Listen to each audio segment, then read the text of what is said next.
지난 2023년 서울 서희초와 대전 용산초 교사 사건 이후 교권 침해가 전국 각지에서 수면 위로 떠올랐는데요.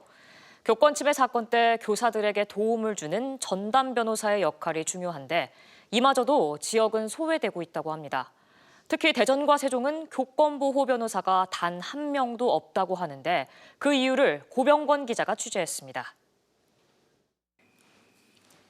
2년 전 서울 서희초, 대전 용산초 교사 사망 사건 이후 교사들의 교권 보호는 사회의 주요 문제로 떠올랐습니다. 교권보호 전담 변호사는 학교에서 교권 침해 사건이 발생한 경우 법률 지원과 전문적 조언 등 교사의 권리를 보호하는 울타리 역할을 합니다. 올해 1학기 기준 전국 시도교육청에 배치된 이들의 수는 38명, 교육청 소속 전체 변호사 중 30%입니다. 하지만 그중 12명이 서울에 몰려있고 대전과 세종은 0명, 단 한 명도 없습니다.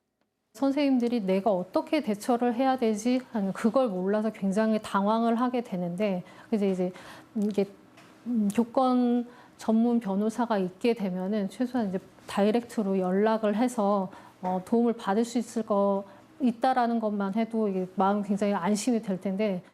지역은 지원자 확보 자체가 어려운데 처우 수준의 한계 등으로 지원율이 낮고 그마저도 재직 1년도 못 채운 퇴직이 잦습니다.